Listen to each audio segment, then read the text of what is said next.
2012년 겨울 뉴스는 없었습니다. 공정한 방송이 하나라도 있었다면. 지금부터 씨를 뿌리고 물을 부어주세요. 조합원 가입으로 할 수 있습니다. 국민TV는 2016년 총선, 2017년 대선 가장 강력한 공정방송이 되겠습니다. 민주주의의 가장 확실한 투자, 국민TV. 포털 사이트에서 미디어 협동조합 국민TV를 검색하세요.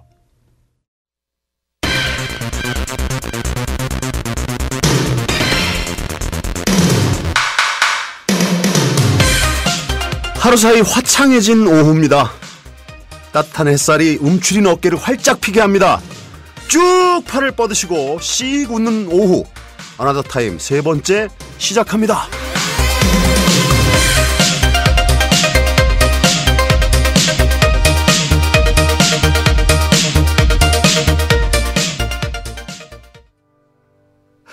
예, 안녕하세요. 전창걸입니다. 여기는 벙커원이고요. 생방송입니다. 지금 스튜디오 안에는 또 든든한 지원군 우리 김용민 PD님이 직접 음악을 선곡해서 들려주고 있습니다. 안녕하세요. 예, 선곡은 제가 안 했죠. 선곡은 또 우리 동원이 형이 하셨죠. 이동원 형님께서 해주셨죠. 예. 근데 왜 이렇게 곡목 소개를 안 해요? 곡목 소개 제가 일단 1차적으로 이게 정보라는 게 꼭 뭘 알아야 된다. 이게 좀 공예 같은 생각이 좀 들고, 그 속에는 또 살짝 숨겨진 제가 이제 그 발음상, 이게 좀 영어 발음이 부정확한 게 있어서 그렇게 부정확한 발음의 정보를 받느니 그냥 음악을 느끼시는 게 훨씬 좋다는 생각이 들어서, 지금 또 뭐 쌍방향 시대니까 뭐 이렇게 궁금하시면 저희들이 이 곡에 대한 정보를 따로 올릴 수도 있고요. 근데 어느 날 제가 작년 4월인가 그 KBS에서 그 다큐를 하나 이렇게 특집으로 4부작을 했어요. 그래서 이제 그 부처님 오신 날 기념해서 매주 한 편씩 틀어준 다큐를 봤는데 너무너무 감격스러운 영상을 봤던 게 나레이션이랑 자막이 없어요. 그렇다고 누가 인터뷰하는 사람도 없고 그냥 수행하는 사람들 그대로 그들의 소리와 자연의 소리만 이렇게, 근데 그들이 얘기하는 언어가 뭐 다른 나라다 그러면 거기에 대한 그 사람이 하는 말을 해석은 해줬는데 그는 뭐 정자하고 앉아서 눈을 감습니다. 이런 소개가 없어요. 그냥 그대로 했는데 우와 저렇게 완벽한 영상미를 갖추고 그럴까. 그래서 혹시 이렇게 뭐 뭐든지 다 설명해 주고 하는 것이 정보가 좀 공예일 수도 있지 않을까. 그러니까 영화 같은 경우도 그렇거든요.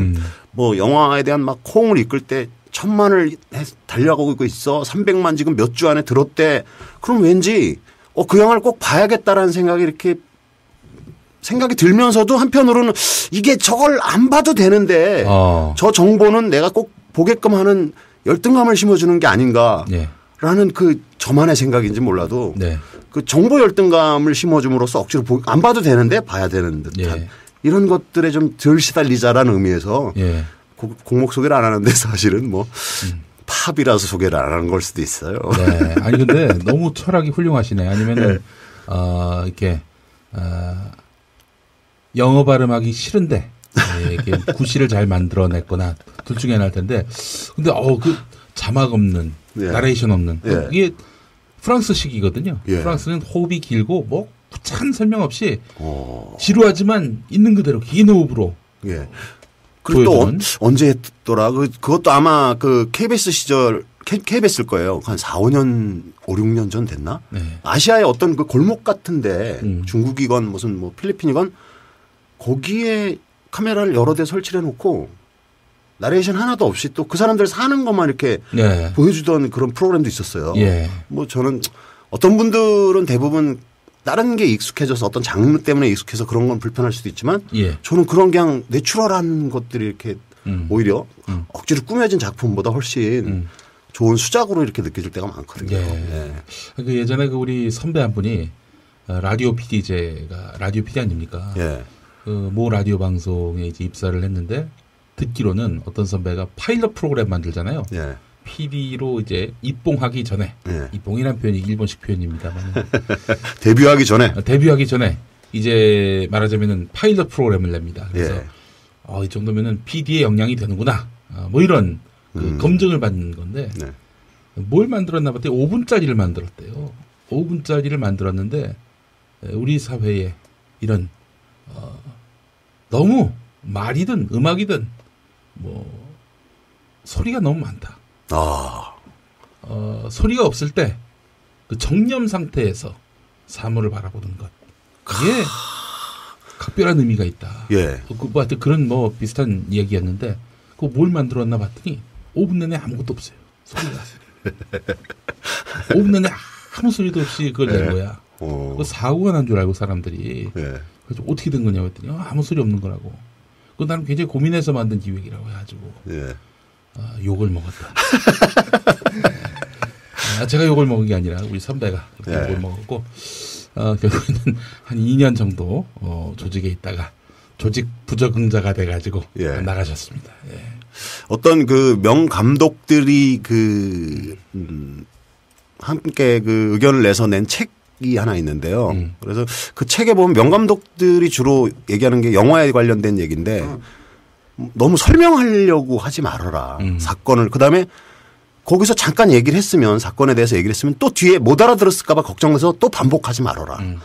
그것이 당신의 영화를 굉장히 좀 뭐랄까 좋은 영화에서 뭐 흔해 빠진 2, 3류로 영화를 만든 지름길이다. 이런 얘기도 했듯이 뭐 하다못해 라디오에서는 그 말이 적절치가 않아요. 네, 라디오는 뭐 듣는 거니까. 소리로 모든 게 다 구현되니까 드라마 원고를 쓰더라도 영화하고는 다르게 부장님 얼굴에 그 왜 멍이 들었어요? 이렇게 물어보는. 그래야 이제 이 사람이 얼굴 왼쪽 눈에 절반 정도가 멍인데요. 이렇게 상세하게. 그렇게 해서 맞고 들어왔다는 것들을 알려주려면은 상세하게 표현을 해야 돼요. 그렇죠. 그 뉴스를 하더라도 주어가 항상 반복됩니다. 문희상 민주당 비상대책위원장은 이러고 그다음에 보통 신문 기사는 문 위원장은 이렇게 가잖아요. 혹은 그는 이렇게 가잖아요. 근데 라디오는 항상 문희상 위원장은 이렇게 풀네임을 다 해줘야 되는. 구차한 설명, 구체적인 설명을 해야 되는 이런 아주 구차한 이야기를 굉장히 길게 했네요. 자, 오늘은 한교의 문화창고, 문화인류학 스토리텔러, 그리고 방송 처음 데뷔하는 한교 씨 옆에 있는데 소개하고 계속 이야기를 이어가죠. 어서 오십시오, 한교 씨. 예, 안녕하세요. 한교입니다. 첫날 월요일 날도 말씀드렸는데 창고가 아니라 창고, 긴 장음, 고, 살필 고, 문화적으로 넓게 살펴보자. 혹은 문화라는 창을 통해서 이 세상을 살펴보자. 문화창고. 특히 수요일 이 시간을 굉장히 기대하고 있습니다. 저랑 개인적인 자리를 많이 해서 사실 사적으로는 굉장히 수다스럽고 누가 어떤 문장을 하면 그게 새로운 이야기의 흐름과는 무관한 새로운 문장이라도 언제든지 그 얘기를 이어갈 수 있는 친구 중에 한 명이거든요.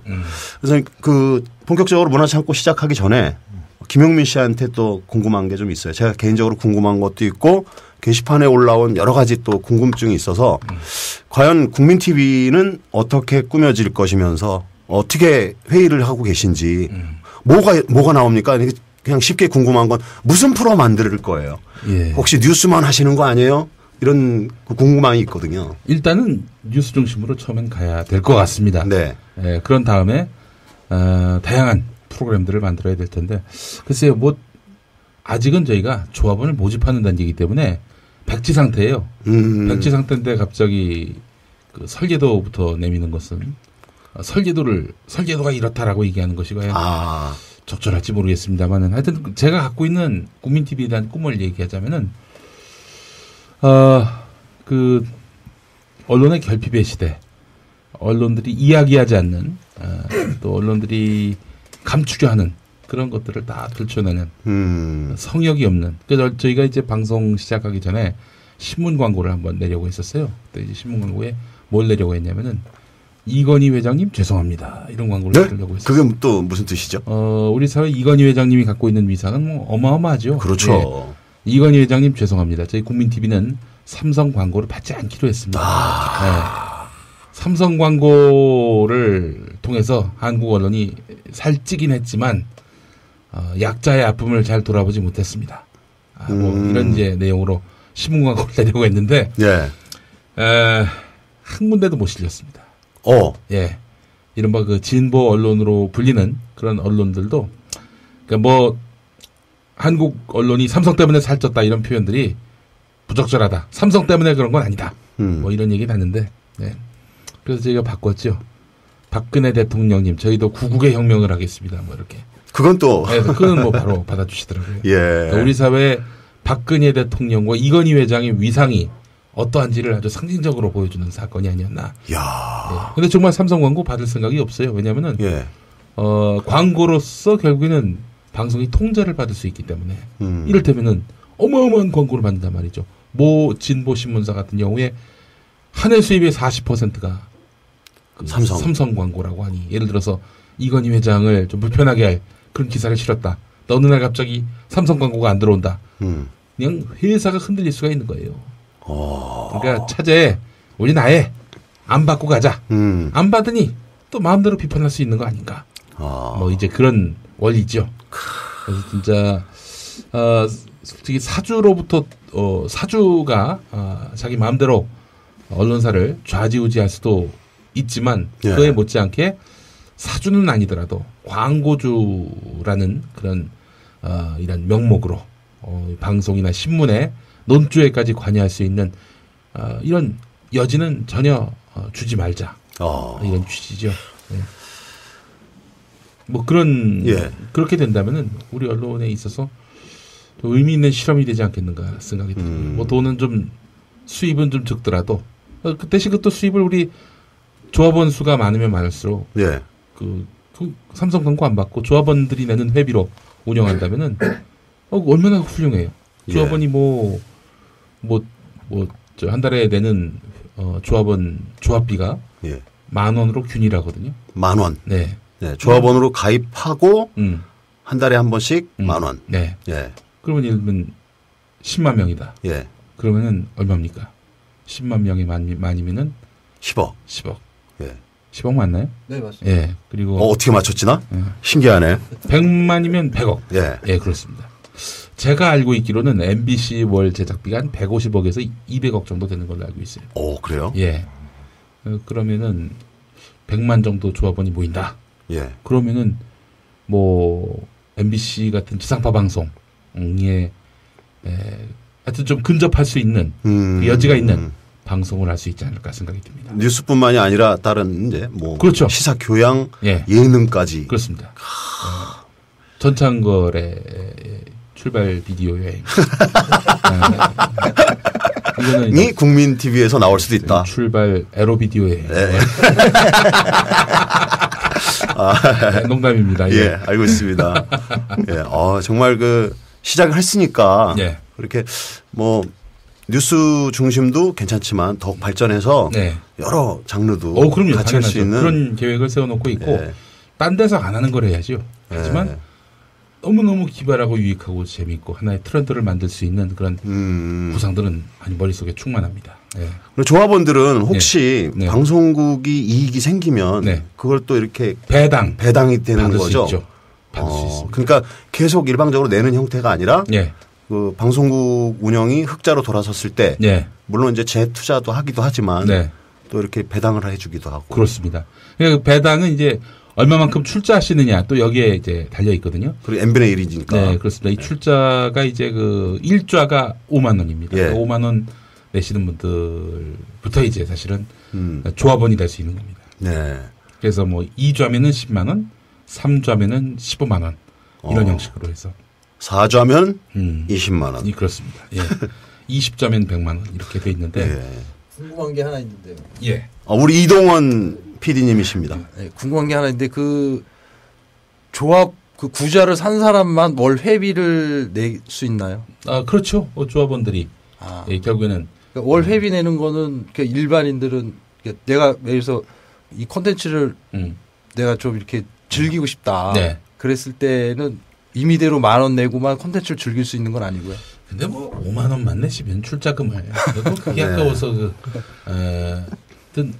조합원이 되면 그 조합원에게 돌아가는 어마어마한 혜택에 대한 그런 그림들도 지금 그리고 있습니다. 아마 저희가 청사진 제시하면은 조합 안 가입하고 못 베길 것이다. 그렇다면 그 청사진이라는 게 언제쯤 발표 예정이십니까?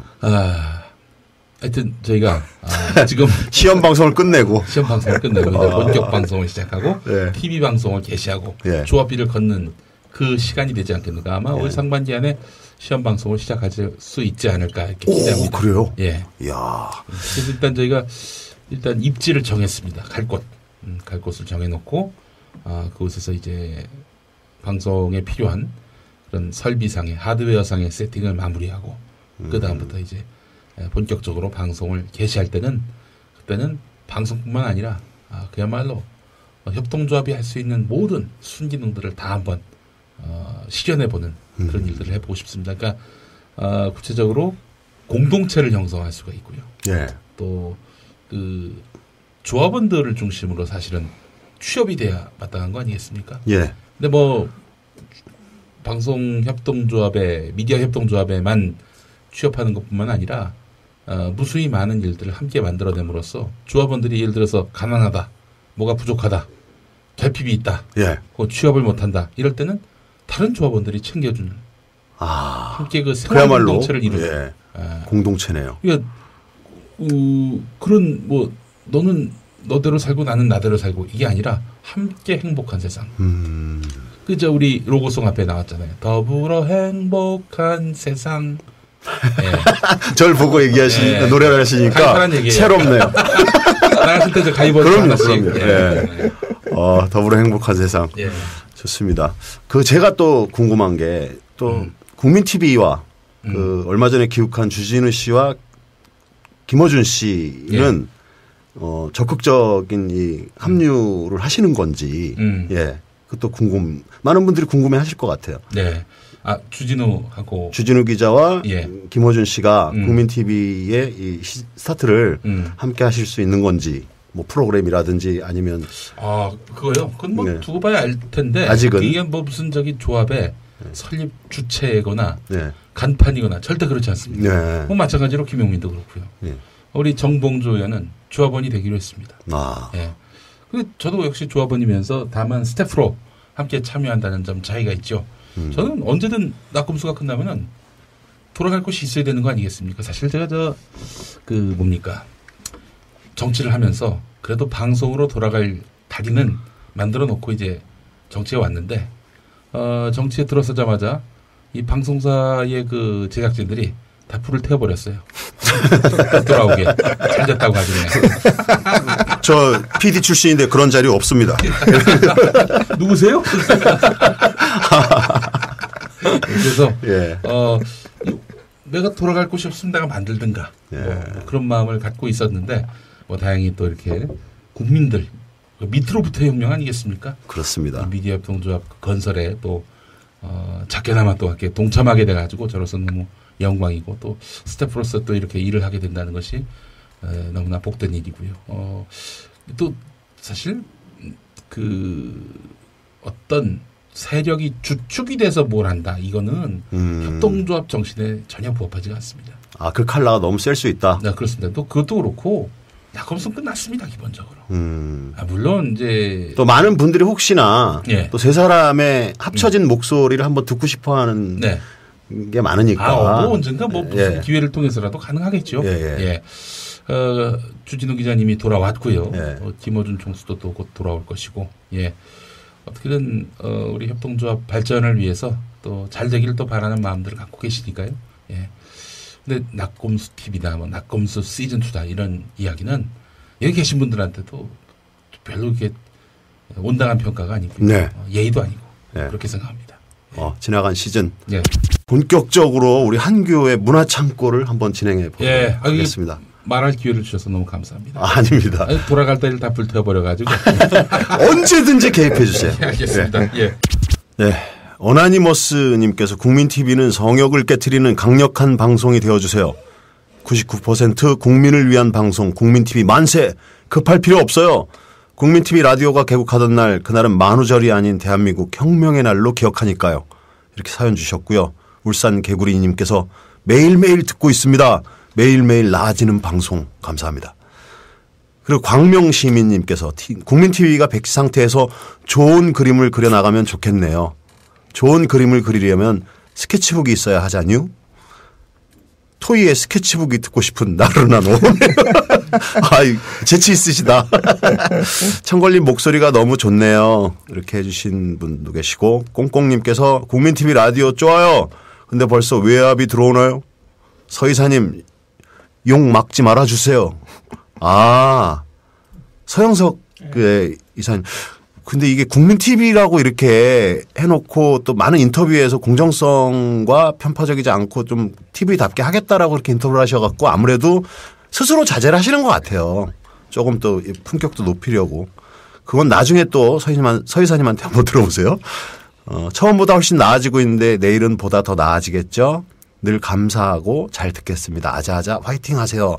고양이 크님께서 소식 주셨고요. 게시판에 많이 이렇게 사연들 올려주고 계십니다. 감사합니다. 예, 신청곡은 좀 이따 들려드리고요. 자, 오늘 수요일의 남자 한교의 문화창고 서막을 열도록 하겠습니다.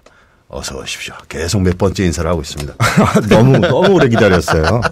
아니 아까 처음에 인사는 했잖아요. 예. 인사만 하고 한 30분 이상 지나갔는데 아니 처음에 소개를 왜 안 하냐 못 하냐 그 얘기하면서 30년 동안 옆에서 본 사람으로서 이렇게 포장을 할까.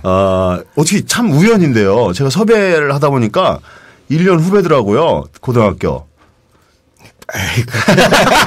그런 식으로 버강은 안 되고. 그래 참 재미난 1년 선후배 지간인 게요.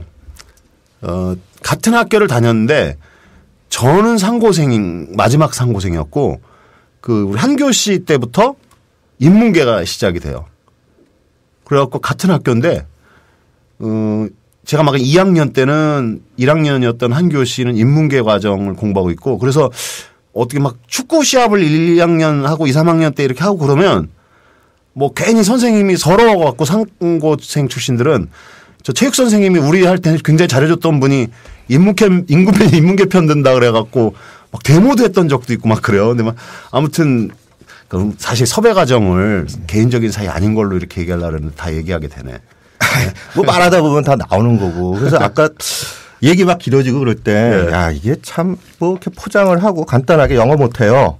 거기다 철학적 그다음에 또 이 소리로 하는 라디오 방송에서 소리 없는 게 좋아요. 이러면 이게 어떻게 하자는 거냐. 그래서 이게 소리가 아니라 정보.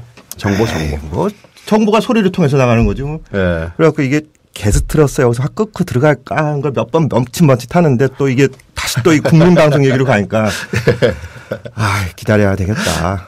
하고 이제서야 얘기하는 방송 타이밍이에요. 근데 이게 들으면서 이게 이 전찰걸 씨가 발이 막 새네. 전찰걸 씨가 그동안 좀 어려워요. 힘든 일을 겪어서 그런지 완전 고결한 전창걸 씨가 된 것 같아요. 1시부터 3시가 이게 낮 타임인데 황금 타임에 완전 이게 KBS 교양방송이야. 월요일 날 딱 모여서 음악, 그 다음에 화요일 날 모여서 영화. 이런 식으로 쭉쭉 정보를 전달해주는 그런 것 같은데 사실 저도 고민이 많았어요. 이렇게 갖고 어떻게 되겠나 내 얘기가. 그래서 우리 좀 일상의 이야기들. 좋아요. 잡스러운 이야기들. 좋습니다. 거기서 그게 그럴까? 이거 다시 이렇게 볼 수 있지 않을까? 좀 그런 식으로 가는 게 낫지 않을까? 좋습니다. 한교 씨가 영남대 문화인류학과 출강을 계속 나가시다가 책을 한 1년 이상 쉬었죠. 책을 준비하시느라고 그랬다고요? 그건 아니고 공부를 업으로 한다는 사람이 공부를 참 안 좋아해갖고 나이가 들면서 그래서 좀 한번 쉬어보자. 이제 또 보니까 50이 다 돼가잖아요. 그래서 우리도 나이 얘기하면 안 되는 거구나. 괜찮아. 왜? 어차피 인생의 전환기인데 집사람은 너 그렇게 살래 그러고 있고. 그래서 거기서 그렇게 살래 아니면 너와 나는 어떻게 살 것이냐 진지하게 생각을 해보자. 그래서 한번 1년 동안 진지하게 한번 생각을 해보자. 책은 한 1년 이상 계속 생각 중인데. 또 연구소는 나가고 계시잖아요. 이렇게 생각하고 있는데 마침 또 제가 모셨던 교수님이신데 이분이 이제 정년퇴임 하시고 그분도 한번 서울에 한번 이 중원에서 한번 해보시겠다고 올라오시면서 전화가 오셨죠. 너 쉬고 있는 거 안다. 나와라. 그래서 선생님 고맙습니다 하고 거기 이제 연구소 나가고 있죠. 마냥 백수인 분을 모신 건 아니라는 거. 그걸 말씀드리고 싶어갖고. 사실 제 이메일 아이디가 제목이 저거였어요. 무한백수. 그냥 끝없는 백수 생활 그래갖고 무한백수였는데 그래갖고 선생님이 야 너 그렇게 하면 안 돼 그래갖고 최근에 바꾼 게 사실 이제 문화창고가 최근에 바꾼 건데 또 사실 또 제가 이렇게 좀 많이 생각하던 단어였고 그래서 됐던 겁니다. 월요일 날 우리 그 전 게스트가 함께 했을 때 잠깐 맛배기로 가족, 결혼에 대해서 이렇게 뭐 다른 시선을 갖고 있다라고 이렇게 제목을 얘기해 주셨어요. 뭐 제가 다른 시선을 갖고 있는 게 아니라 사실 이제 뭐 우리가 결혼, 가족 그러면 우리가 일상적으로 그다음 일반적으로 생각하는 그런 모습들이 있잖아요.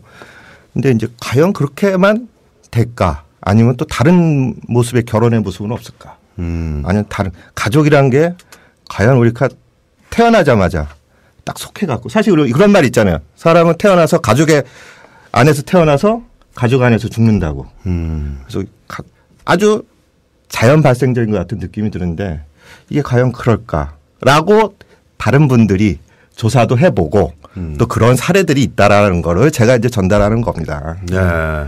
그래서 오늘의 주제는 오늘 주제는 또 요즘 시즌인 만큼 봄날 아닙니까? 예. 봄날인데 봄날이 되면 이제 청춘 남녀들이 발랄해지잖아요. 그렇죠. 막 짝을 찾으려고 막 눈을 탁 부라리고 찾단 말이에요. 예. 그래서 한번 이것이 이러한 청춘 남녀들이 만남이 발전하면 어떻게 될까? 우리가 이제 결혼으로 가죠. 결혼 얘기 미혼이시죠? 근데 중년 총각입니다. 중년 총각. 근데 이 결혼 얘기를 하면은 사실 청춘 남녀분들 아직 미혼이신 분들은 글쎄요 그러고 이제 여기 계신 이제 피디님 같은 분들 이렇게 40, 50대 그러면 한숨이 나오죠. 막 사실. 고뇌와 그 힘든 모습들이 막 나오죠. 그래서 막 보통 이런 말 하잖아요. 이렇게 막 만나고 있는 젊은 남녀들 보면은 좋은 때다 그럽니다. 좋은 때다 그러다가 그런 사람들이 저희 결혼합니다 하고 청첩장 갖고 오면 어떻게 해요?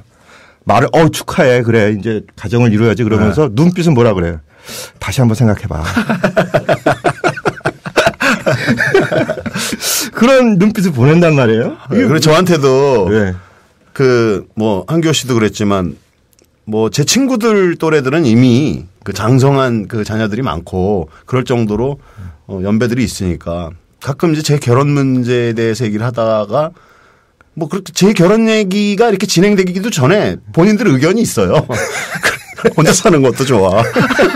내가 가족을 이렇게 만들어서 살아봤는데 혼자 사는 것도 괜찮은 것 같아가 답이 준비가 돼 있더라고요. 네. 아니 그러면서 다시 그 다음에 이제 반전되는 그래도 가정을 이뤄라. 맞아요. 그거 뭐냐 이제 자기 체면으로 들어가야지. 벗어나면 안 되니까. 예. 뭐 이렇게 또 얘기가 또 딴 데로 가는데 예. 어쨌거나 그래서 이제 근데 사실 결혼이란 게 결혼과 가족 이런 게 보면 뭐냐면은 제 생각엔 그래요. 왜 이렇게 그런 사람들이 결혼하고 연애와 다르게 결혼을 하고 그다음에 가족을 이루면은 왜 이렇게 갈등하고 어떤 땐 괴롭고 막상 결혼을 하게 되면 왜 그럴까? 예. 사실 이게 보면 이 결혼 가족이라는 게 보면 어떻게 보면 자연적인 것과 제도적인 것에 어떻게 보면 교집합적인 거예요. 자연적인 것과 제도의 어떤 결합이다. 교집합. 자, 보면은, 자, 봐요. 우리가 일반적으로 했을 때 남녀, 암수, 네. 한쌍, 만남, 생식, 네. 번식, 네. 어떤 그 생물학적인 이야기들이 나간단 말이에요. 근데 여기서 또 그냥 그것만 있느냐. 제도가 있잖아요. 제도.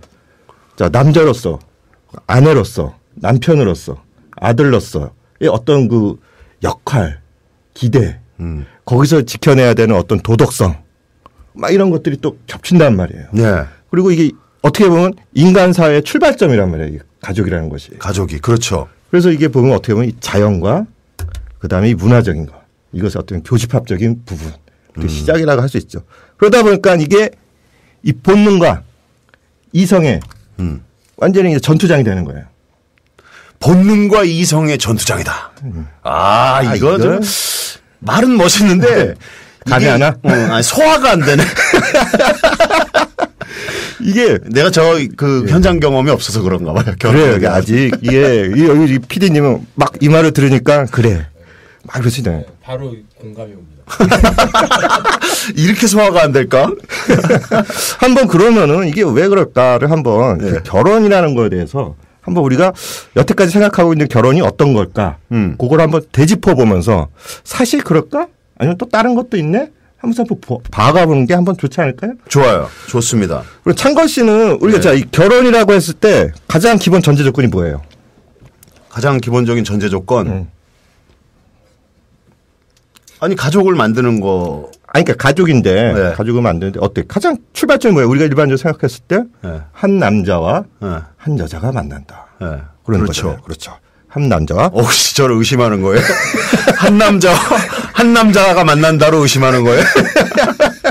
물론, 이제 나중에 또 다른 사례를 드리겠지만, 일단은 우리가 일반적으로 생각하는 걸. 남녀가 만난다. 남녀가 만난다. 자, 이 남녀가 만날 때 무엇을 바탕으로 만나냐. 바로 이 로맨틱한 사랑. 그렇죠. 감정.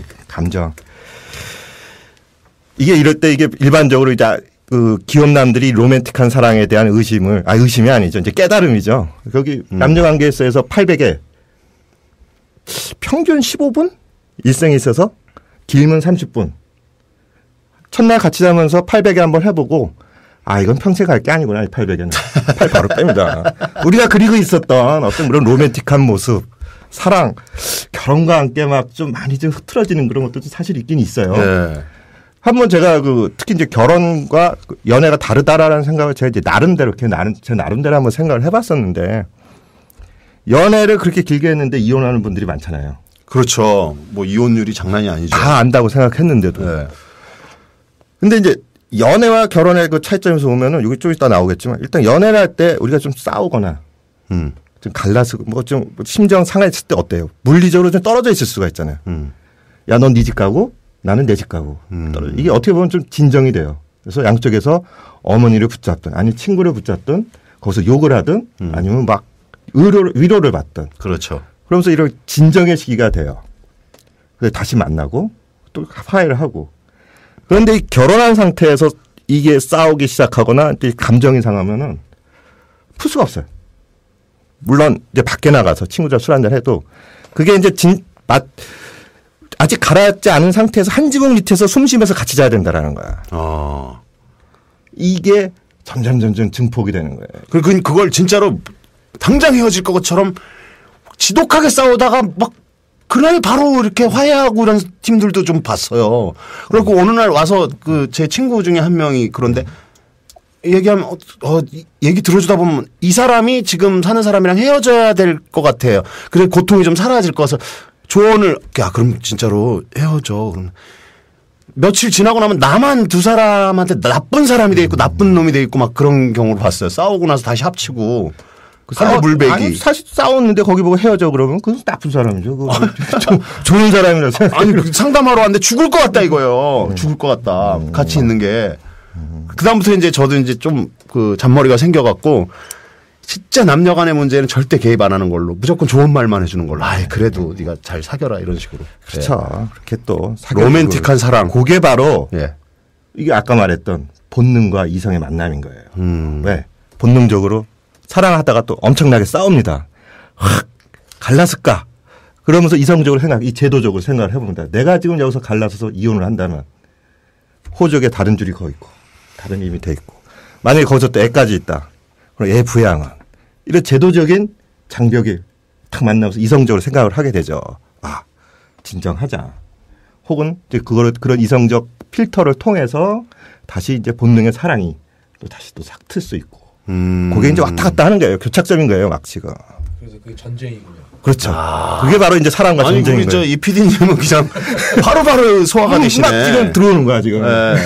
저는 어제 딴 얘기를 잠깐 하자면 이게 로맨틱한 사랑과 연결된 얘기일 수도 있는데 SBS 화신이라는 이제 김희선 씨랑 신동엽 씨 MC 보고 하는 이 프로그램이 있어요. 예능 프로그램. 그러니까 여자들이 연애하면서 가장 많이 하는 거짓말 1위를 듣고 충격을 먹어갖고. 뭐였는데? 그리고 저도 맞춰보려고 왜 그런 거 있잖아요. 맞춰보려고 애쓰는데 다 틀렸는데 남자는 아마 힘든데도 괜찮아라는 거짓말을 하는 거 이렇게 1위였나 그랬을 거고 여자 우리 헤어져. 그게 거짓말이라는 거야. 시험. 근데 그게 충격이었던 게 우리 헤어져 그래서 저는 거의 다 헤어졌거든요.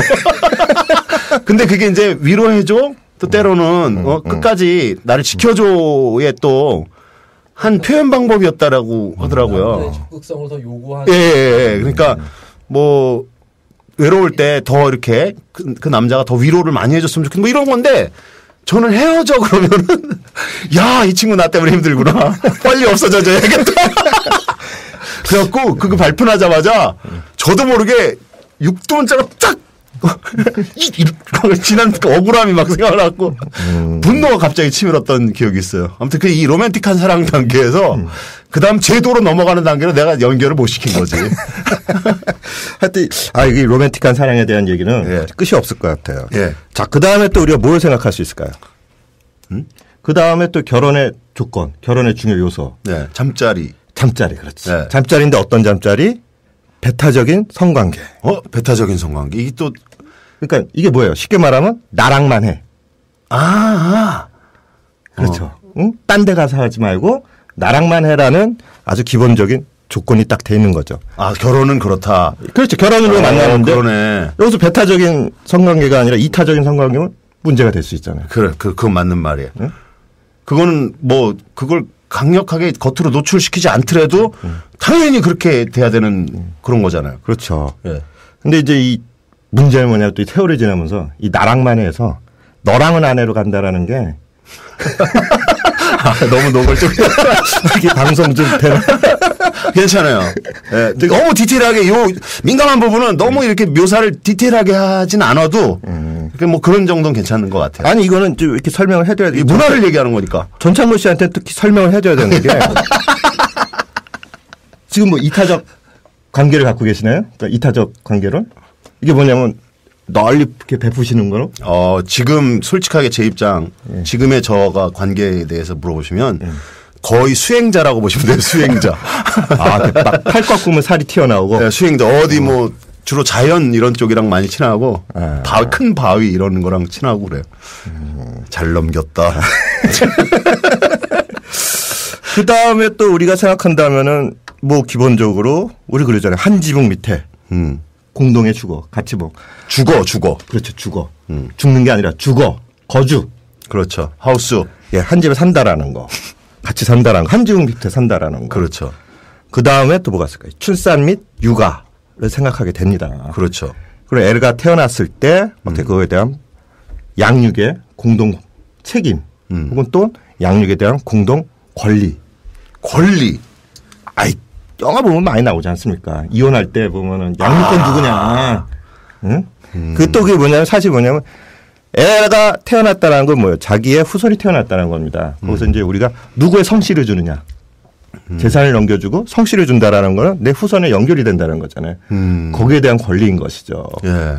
그런 어떤 양육의 책임과 거기에 수반되는 권리. 예. 그런 게 있었겠죠. 그 다음에 이제 기본적인 아주 우리가 다 인정하는 감정적인 유대. 그리고 희노애락에 대한 공유. 공유. 너만 재밌으면 안 된다. 같이 재밌어야 돼. 그게 이제 어떤 우리가 일반적으로 생각하는 우리가 이상적인 결혼의 모습인 것이죠. 그러니까 우리가 바라보는 시각이죠, 시각. 그렇죠. 막상 근데 이제 그 개개인별로 부부별로는 생활이 좀 다르긴 하지만. 예. 그렇죠. 이게 뭐니까 쉽게 말한다면은 이상형. 우리가 이 사회에서 지금 결혼이란 이런 거다라고 만들어 놓은 이상형인 거죠. 그리고 근데 이 이상형에 맞춰서 사시는 분들도 꽤 있어요. 그죠? 이럴 때는 대부분의 사람들이 노력을 한다. 네. 라고 얘기를 해야죠. 뭐 이쪽에 뭐 특정 사항에 대해서는 아직 내려놓지 못하신 분들이 있어요. 욕심을 보면은 뭐 예를 들어서 독점적인 관계. 이게 이제 솔직히 말해서 이제 남자고 여자고 하나 여기에 대해서 막 죄송합니다. 어떤 가능성을 자꾸 생각하시는 분들이 계세요. 결혼하고. 가능성이라니. 야, 나 아직까지 잘 나가. 그러니까 그 수준에 맞는 사람을 구하고 싶다라는 그거보다 이 가정을 벗어난 딴 거 그런 욕심들 이렇게 가진 분들이 보면은 주변에 그것 때문에 이제 갈등하시는 분들도 우리가 솔직히 볼 수가 있잖아요. 특히 뭐 사랑과 평화, 사랑과 전쟁이라는 드라마 보면은 아주 주요 그 주제 아닙니까? 그 다음에 뭐 출산 및 육아에서 애 낳고 남을 나라 하시는 분들. 애는 네가 키워. 많죠. 그런 것도 다 하나씩 결핍이 될 수도 있는 모습이 있어요. 네. 그렇지만 우리가 그래도 이상형으로 생각했을 때 이런 결혼의 모습은 이렇게 가야 되지 않겠나 하고 얘기를 합니다. 그런데 이러한 우리가 이렇게 가야 된다고 생각하지 않겠나라고 생각하는 거는 바로 우리가 이렇게 교육을 받아왔다라는 것이죠. 또 이렇게 살고 있다라고 생각하고 있는 것이죠. 그리고 이것이 일반적으로 또 전 세계적인 보편적인 모습이 아닐까라고 생각을 하는데 근데 이제 죄송합니다. 실질적으로 보면은 우리가 이제 인력적인 현지 조사를 해보면은 과연 결혼이 그럴까? 결혼이 이렇게 한 가지 모습들이 보편적인 모습을 갖고 있을까? 그리고 봤을 때 기본 전제부터 깨지는 여러 사례들이 나타난다라는 거죠. 아, 지금 우리가 여태껏 얘기했던 그 결혼을 보는 우리의 시각이 깨지는. 예, 그렇죠. 뭐 가장 비근한 예로 보면은 현대사회에서 어떤 그 성적 담론에 대한 개방을 통해서 어떤 이런 동성애와 간의 그 결혼 모습도 우리가 지금 볼 수 있지 않습니까? 예. 이제 그 현대사회적 특징뿐만 아니라 이것은 뭐 예를 든다면 그 북아메리카, 그러니까 저 미국이 있는 쪽이죠. 예. 그 북아메리카에 보면 저기 샤이엔족이라고 있습니다. 샤이엔족. 그러니까는 인디안 부족인데 아메리칸 인디안 부족인데 그러니까 이들이 처음에는 그 중부 대평원 부분이 있지 않습니까? 예. 완전히 빙하가 깎고 내려간 일명 판때기.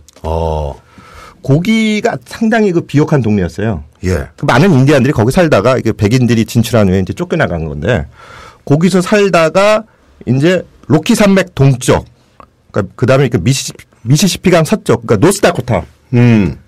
그쪽으로 이제 이사를 갔다가 그 다음에 이제 나중에 미주리 강가에 있다가 현재는 그 몬타나와 오클라호마 지역에 이제 살고 있는 이 부족인데요.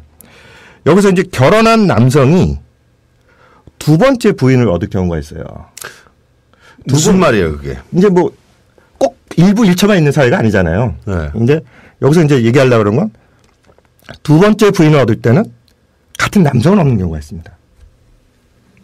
이게 좀 어렵네. 샤이엔족이 예. 결혼을 할 때는 이제 첫 번째 결혼을 하고 첫 번째 결혼은 정상적으로 남녀가 결혼을 하는 거예요? 네. 했는데 얘가 이제 좀 능력이 돼서 두 번째 결혼할 때는 남자가 결혼하는 경우가 종종 있다. 근데 처음에 결혼은 여자랑 했다가 두 번째 그 배우자를 맞이할 때는 남자를 드린다. 일명 이때 남자의 모습을 이제 일반 그 성적 요소 그 용어로 베르다시라고 합니다. 이게 뭐냐면 뭐라 그럴까 그 번역이 이제 복장 독착자 이렇게 얘기하기로 하는데 그러니까 뭐냐 남자인데 여성의 그렇죠. 그런 사람들 영화에서 꽤 나오죠. 여자 복장으로 돌아다니고 막 이제 화장을 하고 그러한 그래서 이런 사람들을 보면 두 개의 영혼을 갖고 있는 막 그런 식으로 얘기를 합니다. 아 그런 사람이 두 번째 배우자가 된다. 그렇죠. 그 남자의. 예. 뭐 이런 관행은 이제 그 뉴멕시코나 아리조나 지역에 있는 그 주니족 이런 쪽에서도 나타난 거죠. 오 재밌다. 그리고 그 반대로 여자와 여자끼리 처음부터 여자와 여자끼리 결혼하는 처음부터 나올 수도 있고 일단 결혼을 했다가 다시 또 두 번째로 여자와 여자끼리 하는 경우가 있습니다. 헤어지고 나서 아니면 아니. 한꺼번에 있는 동시에 일어나는 건데 그러니까 이게 뭐냐면은 이게 대표적인 예가 수단에 이제 누어족이라고 있습니다. 누어족 수단. 네. 이 누어족에 있어서 이 결혼의 성립은 둘 간의 그 성관계가 어떤 결혼의 성립 조건보다 그게 중요 조건보다 뭐냐면은 신부대금. 신부대금이 뭐냐면은 여자랑 이제 결혼을 할 때 남자 쪽에서 남자 집안에서 신부 측에 돈을 지불하는 거예요. 그 돈 내지는 혹은 이 지역에는 주로 이제 소를 지불을 해서 7마리에 뭐 해서 한 10마리 정도. 그래야 이제 혼인으로서 이게 규정이 되는 거예요. 아, 그거 이제 소가 부족하거나 없으면은 이혼인 무효세. 아예 시작이 안 되는군요. 안 되는 거죠, 이게. 그래서 이제 그래갖고 이때 그래서 이렇게 혼인이 규정돼서 혼인 됐습니다 해서 이 둘 사이에 태어난 아이는 양육권은 누가 있냐? 권리. 바로 이 신부 대금을 지불한 사람에게 있는 거예요. 근데 그래요. 이러다가 근데 이 문제는 이 여자가 불임일 경우 어떻게 될 것 같아요? 임신을 못 하신다. 임신을 못 할 경우 이 여자가 어떻게 하냐면 다른 여자에게 신부 대금을 지불하고 그 여자를 아내로 봐줘요. 이게 무슨 말? 이게 뭐 여자가 뭐 또 여자를 아내로 만나 그러는데 지금 이게 뭐냐면 이 부족에서 가장 결혼의 전제 조건의 가장 중요한 건 뭐냐면 신부대금이에요. 돈을 지불하면 되는 거야.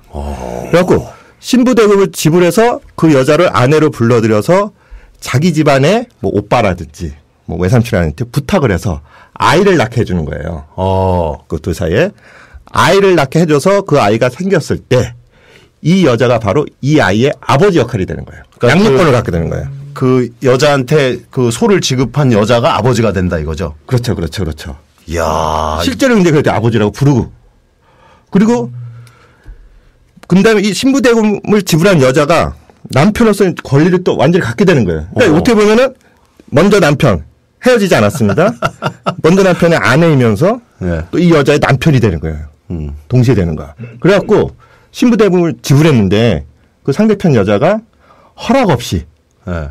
다른 남자를 만나거나 바람을 피우면 그것도 손해배상 청구를 할 수가 있는 거예요. 아, 그 여자 남편께서 네. 그 여자한테 손해배상을 청구할 수 있다. 그렇죠, 그렇죠. 야, 그 특이한 문화 재밌네요. 우린 어디론가 지금 주제를 향해서 달려가고 있는 거죠. 그렇죠, 그렇죠. 이런 얘기만 하다가 그냥 끝나면은 토픽만 얘기하나 이럴 수 있는 코너의 성격이 될 수 있으니까. 그렇죠. 자, 또 진지하게 얘기를 나눠보도록 하겠습니다. 그렇게 하겠습니다.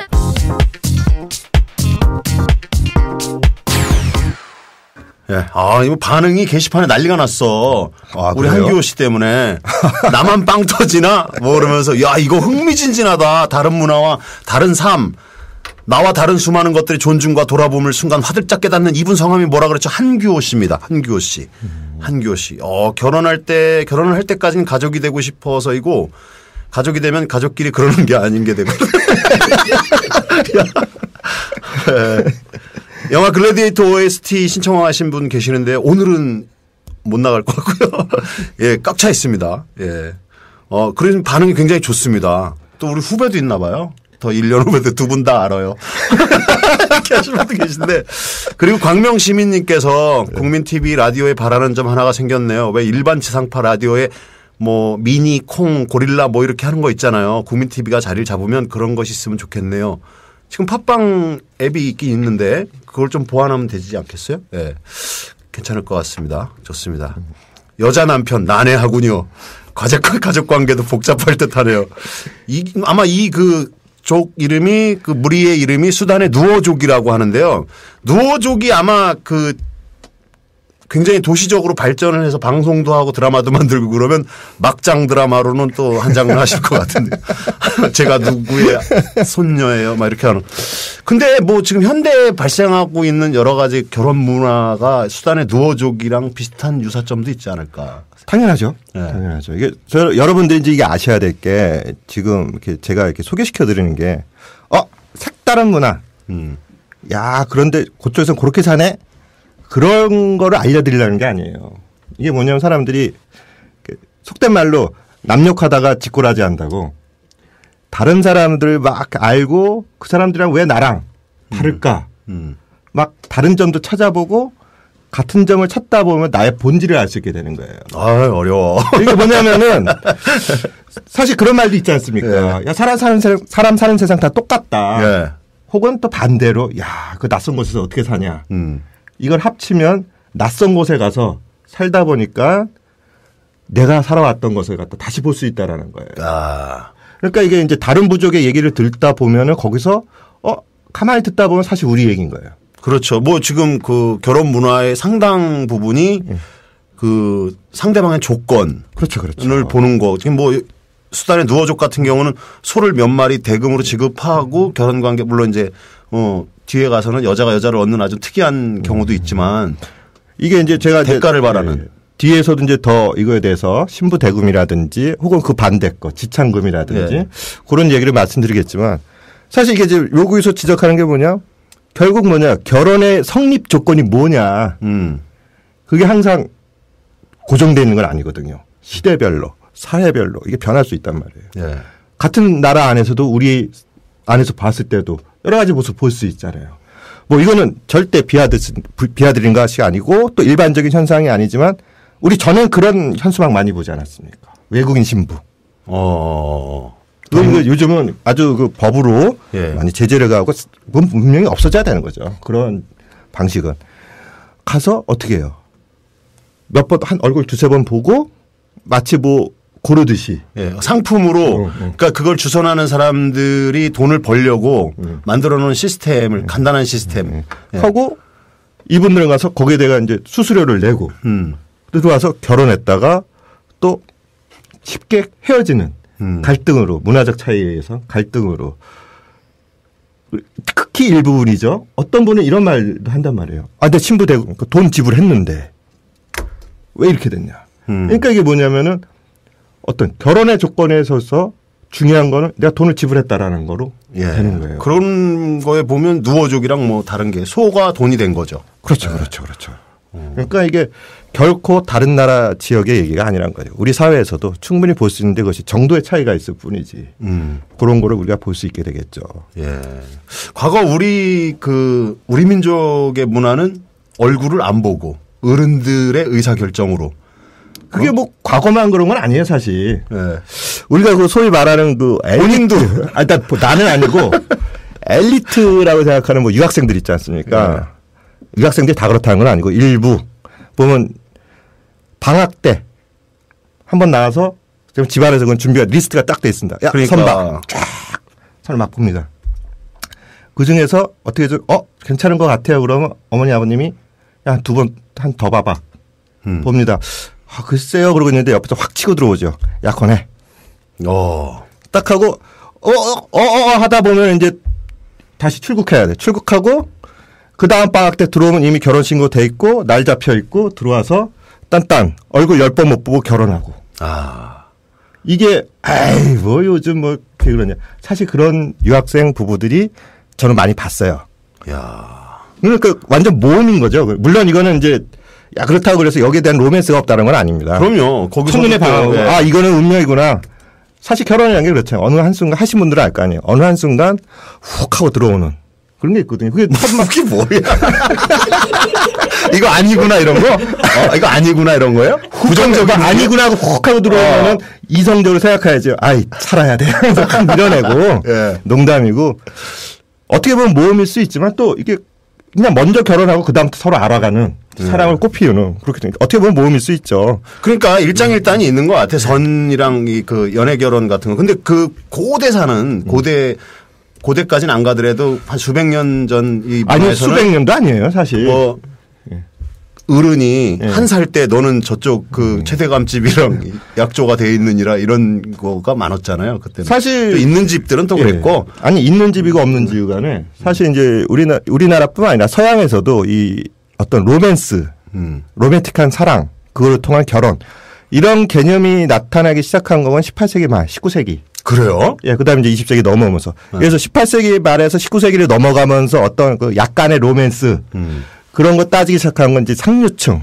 그러니까 쉽게 말하면은 산업혁명이 일어나고 그 후에 도시 쪽으로 사람들이 몰리고 거기서 도시 귀족들이 생겨나고 도시 상류층 그들 사이에서 어떠한 우리 초보적인 로맨스. 근데 이때 로맨스의 모습을 보면은 남녀간에 똑같은 애틋한 사랑보다 좀 뭔가 좀 분위기가 부녀간 비슷한. 그렇다고 그런 거로 생각하시면 안 되고 남자가 아주 좀 가부장적이죠. 권위적이고 모든 걸 책임지고 보살피고 그런 거를 다 만들까 쉽게 말한다면은 우리나라식으로 하면 집장만 해놓고 경제적 능력이 있는 상태에서 부인을 착 데리고 와서 지금 뭔가 좀 그전엔 완전 지시 종속관계 같은 종속관계인데 그게 아니라 좀 더 낮은 그런 관계였다. 요것이 이제 점차로 밑에 이제 일반 계층에까지 번져나가면서 좀 더 그 로맨스가 좀 더 강조되는 이게 넘어온 게 그렇게 오래되지 않았습니다. 18세기, 19세기. 그때 이제 초창기, 그다음 19세기, 20세기 넘어오면서 우리가 좀 더 로맨스한 그 결혼. 서구 사회조차도 그렇게 그때 시작을 한 거예요, 이게. 그래요? 예.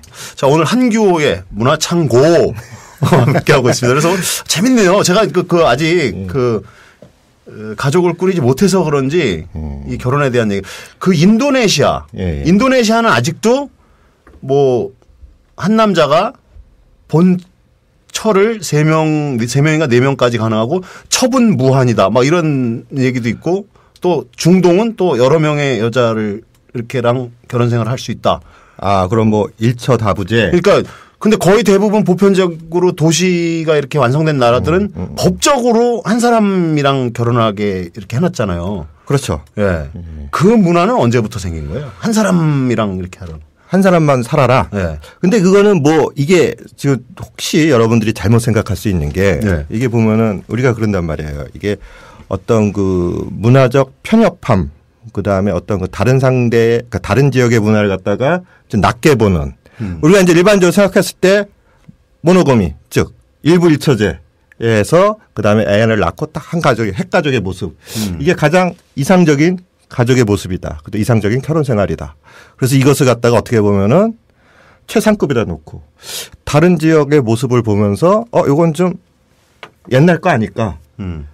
좀 우리보다 좀 뒤떨어지게 산다 이렇게 생각을 하고 우리가 그렇게 산다고 남을 비하한다. 그렇게 착각을 할 수가 있어요. 그래서 그렇게 보면 뭐 일처 다부제 아니면 일부 다처제 일처 다부제 그다음에 그다음에 남자 하나에 여자 여러 명 즉 일부 다처제 뭐 여러 가지로 다른 모습을 보면서 저거는 좀 저 사람들이 좀 뭐랄까 사회가 덜 발달해서 나오지 않나 그런 착각을 해서 특히 이러한 핵가족의 모습이 그래도 제일 나중에 나온 제도가 아니냐라는 그런 흔한 착각을 할 수가 있습니다. 실수를. 예. 그건 아니에요. 그거는 일처 다부제가 뭐 어떤 그 가족 제도의 순서가 있는 게 아니라 그건 각 지역별로 어떤 그 역사적 특수성 그다음에 자연 환경 그거에 의해서 거기에 적합한 이런 결혼 제도 가족 제도가 등장하게 되는 것이죠.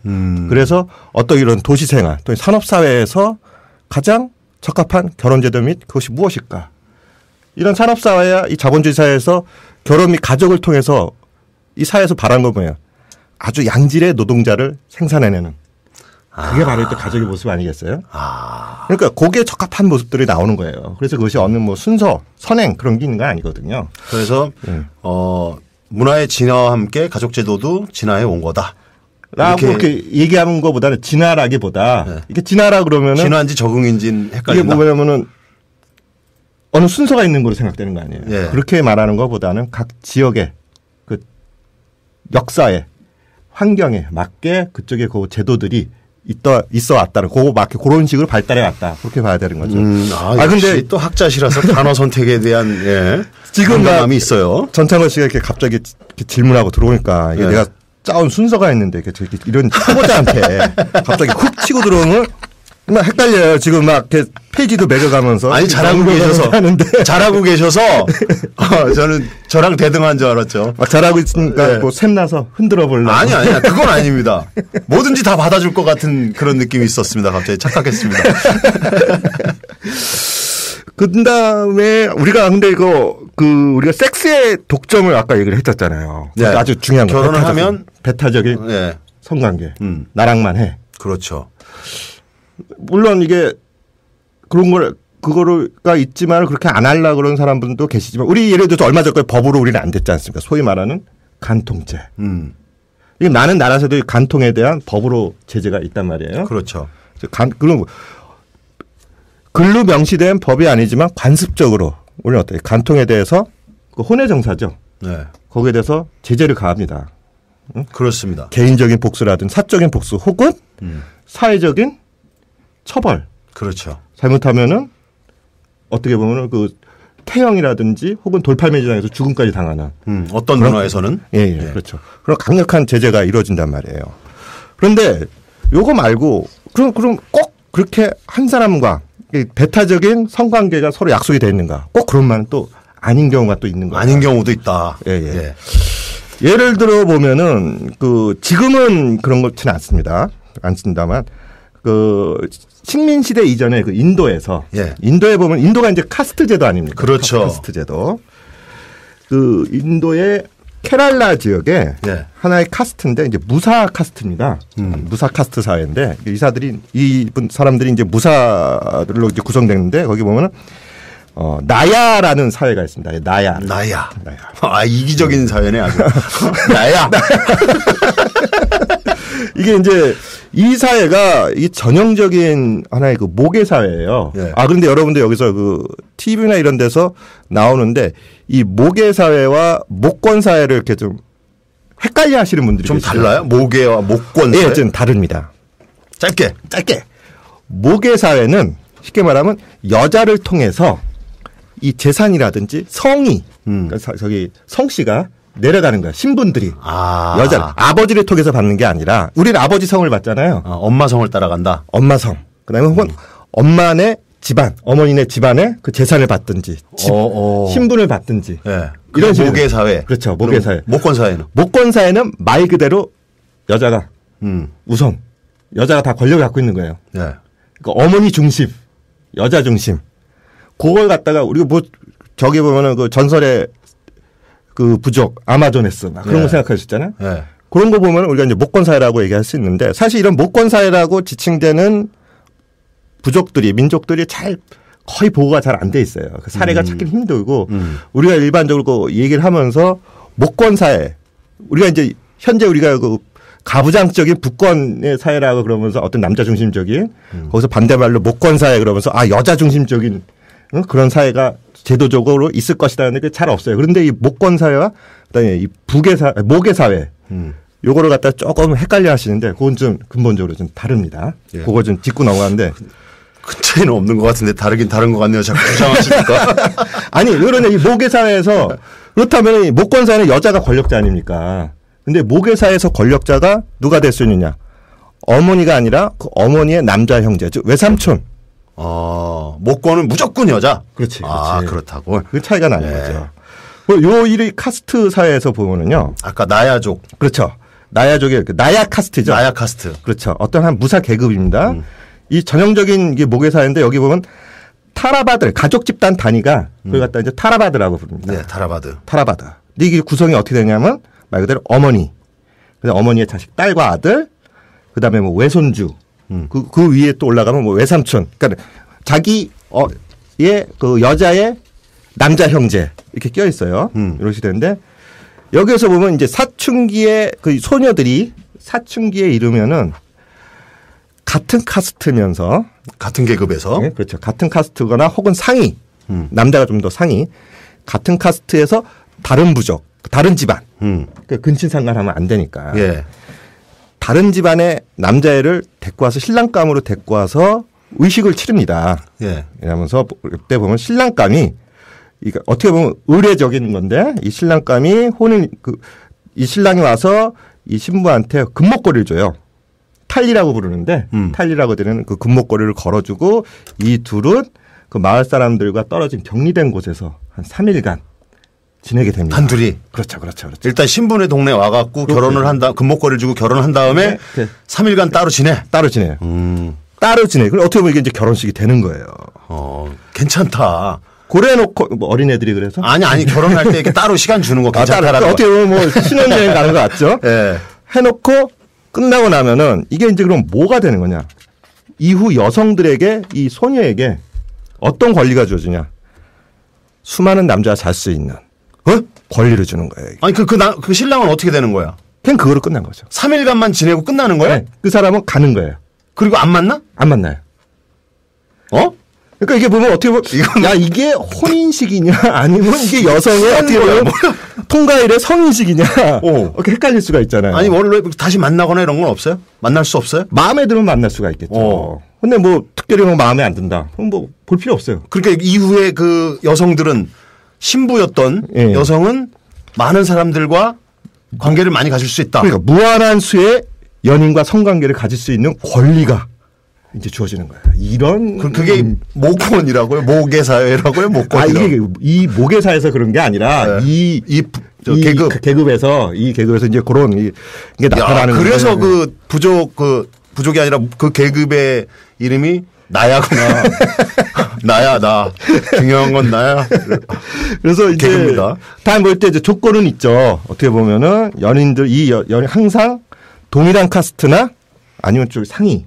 그러면서 다른 집안과 이렇게 만나야 됩니다. 그렇지 않을 경우에는 근친상간으로 간주해서 처형을 당할 수도 있고 추방을 당하거나 더 심하면 처형을 당할 수가 있는 거예요. 그러다가 이제 여성이 임신을 하게 되지 않겠습니까? 그리고 임신을 하면 보통 우리 사회에서 어떻게 돼요? 여자 결혼도 안 한 여자. 혹은 결혼했지만은 결혼하면 어떻게 남자를 찾아야 될 거 아니에요. 그죠? 아, 누군지. 그렇지. 누구의 자손인지. 네 아빠가 누구냐. 네. 아니, 네 아빠가 누구냐가 이 아이의 아빠가 누구냐. 갓 태어난 애한테 네 아빠가 누구냐. 태어나지도 않았죠. 이 시간인데. 야, 이 아이의 아빠가 누구냐. 차들, 이건 뭐, 완전 큰일 나는 거죠. 우리나라는. 예. 뭐, 멱살 잡혀서 끌려가는 겁니다. 그러나 이쪽에서는 거기서 차분하게 찾아갑니다. 어떻게 찾아? 근데 그 여자는 벌써 무한한 남성을 사귈 수 있는 권리도 받고. 아니, 말이 무한하게 만난다 그러지. 사람들이 뭐, 나 이제 맘대로 할 수 있어 그러면서 오늘은 얘, 제일은 쟤 뭐 그러지는 않잖아요. 말을 그렇게 해야지, 이 사람. 나는 진짜 아까 얘기했지만 여자가 사귀다가 헤어져 그러면 나 때문에 힘들구나 그러고 헤어진다니까. 저는 그래요. 화가 나서. 아무튼 얘기해 주세요. 예, 예. 그래갖고 이제 찾는단 말이에요. 근데 이때 여자가 말 못하고 그러면은 사람들은 어떻게 규정하냐? 다른 카스트 밑에 더 낮은 천민에 만났거나 혹은 이교도를 만났다고 생각하거나 혹은 다시 같은 집안에서 만나지 말아야 되니까 근친상간을 했을 거라고 간주해서 그 아이와 함께 처형할 아주 심하면 처형까지 그럴 수가 있는데 하여간 이제 남자가 나타날 거 아닙니까? 예. 남자가 나타나면 우리나라 같은 경우 어떻게 해요? 앉혀놓고 책임지게 그럴 거 아니에요. 너 책임져. 이제 앞으로 어떻게 얘를 먹여 살릴 건가 그럴 거 아니에요. 보통 우리나라는. 그리고 또 다른 나라에서도 그렇죠. 뭐 그런 신뢰들이 있죠. 다 뭐 일반적으로 우리가 그렇게 생각하는데 여기서는 어떻게 하냐? 아, 자네가 이 아이의 아빠인가? 그러면은 얘가 좀 애를 낳아야 되니까 그 산파비. 그다음에 초반에 좀 분유값이 들지 않겠나? 분유값. 아버지 노릇을 해라. 좋게 말하면 아니죠. 이거 잘 이해해. 아니에요? 그거를 내고 자넨 가게나. 나머지는 우리가 알아서 하겠네. 그렇죠. 야, 이거 나야 사회들 이거 참. 그래서 그러니까 뭐냐면 와서 그러면 그 남성은 지목된 남성은 와서 생각을 해보겠죠. 아, 내가 맞겠지 하면서 날짜 따져가 보면서 와서 내가 맞네요. 날짜 따지면서. 와서 이제 인정되면은 거기서 이제 부모가 말하는 그 일정량의 그 산파비, 그 다음에 뭐 분유값 조금 해서 지불을 하면은 이 남자는 그 아이에 대한 양육 권리를 갖다 주장할 수도 없고 이게 상관이 없는 거예요. 누가 키우는 거예요, 그럼? 이렇게 하면 그 여자가 아까 이 구성이 어떻게 되고 있어요? 그 가족 구성이. 뭐 외삼촌도 있고 거의 주로 어머니 집안에서. 예. 그러니까 어머니 집안에서 키운다 그랬잖아. 그 어머니, 딸 혹은 아들, 그다음에 어머니 자매들이니까 뭐 어머니의 그 남자 형제든지 네. 그렇게 여자 자매든지 뭐 그렇게 있고 거기에 그 집안 가서 거기서 이제 키우는 거예요. 거기서 아버지 역할은 누가 하느냐? 네. 바로 이런 외삼촌 같은 남자 형제든지 혹은 외할아버지가 이렇게 해주는 거죠. 야, 이게 사라졌다고요? 이제 이게 그러다가 이제 영국 식민지가 되면서 네. 아 영국 애들이 보기에 이게 무슨 희한 깔려난 이 결혼제도야 이게 말도 안 되지. 결혼이라고 해놓고 와서 이 남자 저 남자 만나고 더더군다나 남자가 그 찾아가는 게 아니라 여자애가 뭐 그냥 난 괜찮아요 하면서 그냥 이 남자 저 남자 만나는 그 꼴을 어떻게 봐요. 그리고 그것도 애까지 낳고 그랬는데 남자는 책임도 안 지고 야 이건 정말 희한하다. 그리고 또 그런 이 어떻게 보면은 제도가 그들의 기준을 봤을 때 이 제도가 아니거든. 그러니까 이 식민지 시절 때 이제 없어졌죠. 제국주의 시절 때 영국이 바라본 자기들이 결혼 문화가 무조건 옳다라고 판단한 또 경우기도 하겠네요. 그렇게 해석하려면 그럴 수 있지. 아까 우리가 초반에 얘기했듯이 우리가 이렇게 산다고 다른 문화에 대해서 뭐 낮게 보거나 이러면 안 된다라고 말씀하셨잖아요. 그렇죠. 네. 이게 보면 어떤 거 섹스, 배타적인 섹스다. 이게 아닐 수도 있다라는 거. 네. 뭐 실제로 또 현대 사회에서도 뭐 우리야 아마니에 일어나지만은 어떻게 꼭 그냥 이상적인 서로 간의 약속이지 그걸 어기시는 분들도 간혹 가다가 우린 간혹이라고 얘기하지만 우리가 표현하는 간혹보다는 조금 더 많은 간혹이죠. 그냥 간혹. 그냥 간혹 가다가 그런 분들이 재수없게 걸리거나. 예. 재수없게가 아니라. 가끔 나야로 가, 나야. 건성지락으로서 걸리시고 실토를 하시고 그렇게 하는 거죠. 그 다음에 또 실제로 그 통계를 내보면은 보면 여러 가지 통계가 나왔어요. 한때 이게 뭐 제가 정확한 일자라든지 뭐 그런 거 못해도 미국에서 저녁 오후 5시부터 7시 사이에 남자한테 걸었을 때 그 전화 받는 위치에 가장 많은 부분을 차지했던 것이 모텔. 이게 무슨 말인지 이제 해석을 해보면 이제 나올 거예요. 모텔? 난 직장도 아니고 네. 집도 아니고 5시부터 7시 사이에 전화 받는 장소가 바로 모텔이라. 출장 호텔. 장소 아닌가? 이렇게 건전한 척. 그런 식으로 가지 마시고. 예. 예. 그렇다면 예. 자 이제 결혼에 대해서 주제를 삼아서 여러 가지 우리가 모르는 또 우리와는 좀 색다른 결혼 문화를 좀 다뤄봤어요. 왜 이 얘기를 여기까지 끌고 온 걸까요? 이제 애초에 시작은 우리가 이제 일반적으로 일상적으로 만나던 이 결혼이라는 것들 이것이 그리고 또 이상적인 모습들이 이렇게 있단 말이에요. 근데 이것을 과연 자연적이고 우리 전에부터 그냥 내려왔다.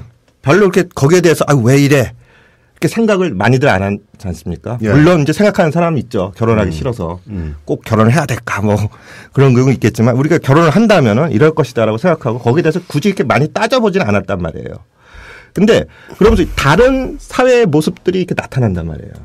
그러면 이것이 나랑 다르다 그래서 아니 그러니까 자연 발생적인 것이 아니라 결혼이라는 것도 이것이 보면 어떻게 보면 제도적으로 이게 규정이 지어지는 거나 아까처럼 혼인이 있어서 어떤 섹스가 중요한 게 아니라 그 지역에서는 그 경제적인 요소가 중요하게 됐을 때 어떤 결혼의 다른 모습이 나타나는 거고 네. 좀 더 깊게 따져가면 뭐 왜 그런 제도가 나왔는지는 어떤 그 지역의 역사적 특수성, 자연적인 요소 이런 걸 같이 따져서 이제 봐야 되는 거죠. 그런 거로 얘기하면서 한번 우리의 결혼도 한번 다른 사람들의 모습을 통해서 우리가 지금 무엇을 갖고 따지고 있는가 이 결혼에 대해서. 그런 한번 되새겨 볼 수 있는 시간이 예. 될 수 있지 않을까 하면서 이렇게 시작을 한 거예요. 야, 저는 아직 중년 총각이니까 미리 이런 교육을 받아놓으니까 좋네요. 예. 지켜봐야죠, 제가 또. 잘 받았는지. 오늘 그 한규호 씨, 문화창고 결혼에 대해서 주제를 가지고 얘기를 해봤는데 성공했어, 방송 데뷔. 막 지금 땀나고 있습니다, 지금. 우리 첫날 방송에서 너무 많은 분들이 접속을 해갖고 방송을 듣는 바람에 서버가 다운되고 그걸 증설을 하고 예. 그런 프로그램이거든요. 어나더 타임이. 거기서 제가 이제 막 얼었던 거죠. 야, 이 프로 내가 껴도 되나. 아니, 성공했어. 이 정도면 반응이 지금 게시판에 너무 재밌다. 아유, 감사합니다. 올라오고. 예, 한규호의 문화창고 이거 고정 프로 되나요? 고정됩니다. 매주 수요일 한규호 씨의 이런 입담을 만나실 수 있고요. 자, 오늘 즐거웠습니다. 또 그리고 또 먼 얘기도 아니고, 예, 먼 얘기도 아니고 또 이렇게 가까운 우리 결혼 반드시 해야 되고 지금 하고 있는 얘기니까. 그렇죠. 자, 예. 오늘 뭐 여기까지 할까요, 그럼? 어떻게? 결론? 예. 근데 뭐 여러분들 근데 하나 아셔야 될 거는 제가 여태까지 소개된 것들은 그 지역 나름의 어떤 역사적인 특수성, 그 다음에 나름의 사정이 있어서 나온 거지 이것이 나도 이런 결혼 해볼까, 다른 결혼 해볼까 그렇게 생각하지 마시고 일반적으로 우리가 현재 한국 사회에서 원하는 결혼 그 모습 한번 잘 생각해 보십시오. 거기서 그런 거로 해갖고 여러분들이 그 결혼에 대해서 오늘을 통해서 좀 뭔가 본질을 다시 한번 이 사회에서의 결혼은 무엇일까? 그다음에 내가 할 수 있는 결혼은 어떻게 해야 될까? 그런 것들을 한번 본질을 다시 한번 생각해 봤으면 하는 그런 시간이었으면 하는 겁니다. 뭐 상쾌하지는 않지만 될 수 있으면. 아니, 이게 좀 아까 보니까 이 프로가 좀 뭐 KBS 교양 프로로 들어오고 마무리 잘해야 되는 거야. 아니, 근데 마무리를 잘하는 건 굉장히 중요해요. 예. 근데 뭐 훈훈하게 끝내는 건 중요한데. 가족 생활하는데 너 거기 나와도 너 그딴 소리 하더라. 그럼 저도 힘들어지잖아요. 저도 항상 우리 집사람한테 이렇게 촉 세워놓고 있는 사람인데. 오늘 그 거론했던 아주 우리와는 조금은 색다른 문화의 그 두 부족, 한쪽은 부족이고 한쪽은 계급사회인데 네. 그 말이 재밌어요. 누워족. 이랑 나야 사회. 이게 이런 그 다른 부족의 이름을 갖고 이렇게 하면 비하성 말하면 될 수 있는데 예능적인 우리가 해석할 땐 예능적인 이름이 어떻게 또 우연치 않게 부족 이름이 또 그렇게 또 맞아 매치가 되네요 또. 그런 걸 잘 찾아봐요. 예? 잘 찾아봐요. 예. 예. 자, 한규호 씨 모시고 문화창고 아주 재미나게 진행을 해봤습니다. 매주 수요일 함께 할 거고요. 저희 어나더 타임은 역시 시험 방송이라서 4월 말까지 한 달간 방송이 될 예정입니다. 그리고 이 방송은 계속 듣고 싶다. 그럼 여러분들 많이 응원해 주셔서 또 조합원도 많이 가입하셔야 되고요. 그래서 정규 편성이 될 수 있게 여러분들 많이 즐겨주시기 바랍니다. 저도 요즘 이동하면서 팟빵 그 앱 다운받아갖고 다른 분들 라디오도 듣고 제가 방송한 라디오도 새벽에 또 재방을 하거든요. 그 재방 들으면서 저 혼자 고쳐야 될 점도 이렇게 많이 생각합니다. 화창한 오후 1시에 시작한 어나더 타임 어느덧 4월 3일 그 마무리를 할 시간이 다가왔습니다. 남은 시간 좋은 시간 되시고요. 내일 찾아뵐게요. 감사합니다.